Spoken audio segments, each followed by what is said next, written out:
Hi students, welcome to our YouTube channel Maa Sarathi academy. आप सभी को हम लोग का YouTube channel Maa Sarathi academy में स्वागत है। तो चलिए आज हम लोग 12th क्लास का एक कविता पढ़ते हैं जिसका नाम है एन एपीटाफ। एन एपीटाफ जिसका मतलब होता है कब्र पर लिखा गया शब्द। ये जो कविता है लिखा गया है वाल्टर डेला मेयर के द्वारा, जो कि बहुत ही एक फेमस पोएट हैं। तो चलिए हम लोग पहले इनके बारे में जान लेते हैं कि वाल्टर डेला मेयर थे कौन।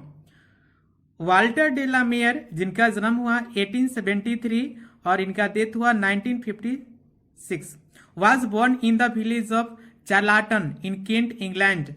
इनका जन्म हुआ था एक गांव में जिसका नाम है चार्लाटन, जो कि इंग्लैंड का ही एक गांव का नाम है। इंग्लैंड के ही केंट नामक स्थान पर हुआ था।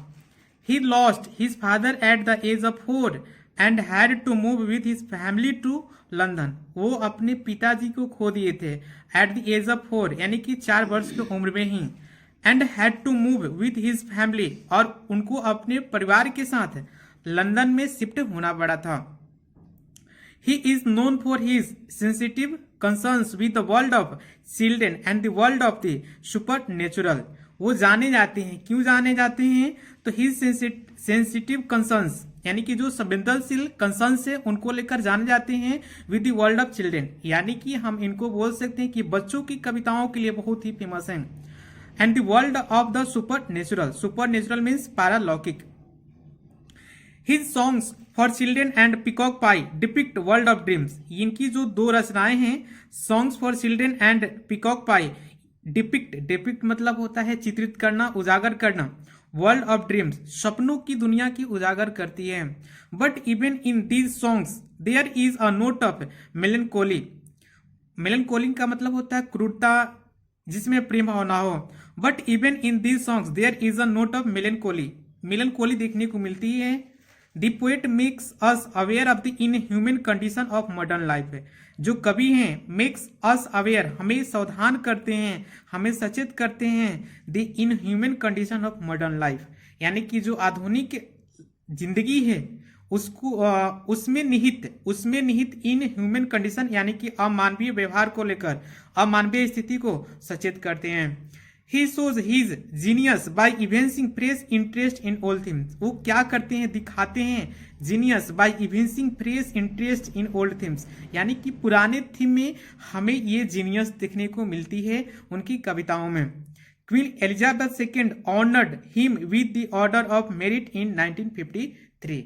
तो क्वीन एलिजाबेथ सेकेंड जो थी उनको ऑनर की थी, सम्मानित की थी एक प्राइज से जिसका नाम था ऑर्डर ऑफ मेरिट, जो कि 1953 में इनको सम्मानित किया गया था इस पुरस्कार से। तो ये था आपके वाल्टर डेला मेयर के बारे में। तो चलिए हम आगे पढ़ते हैं कविता के बारे में। कविता है क्या? कविता का नाम है एन एपीटाफ। पहले ही आपको बता दिए हैं कि एपीटाफ का मतलब होता है कब्र पर लिखा गया शब्द।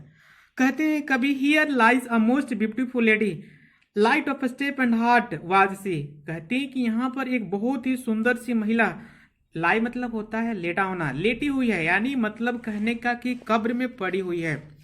Light of step and heart was she, ये आपका एक इडियम एंड फ्रेज है, light of step and heart, जिसका मतलब होता है बिना किसी मकसद के इधर उधर घूमना।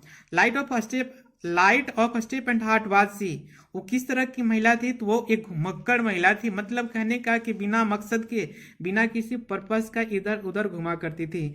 I think She was the most beautiful lady that ever was in the West Country।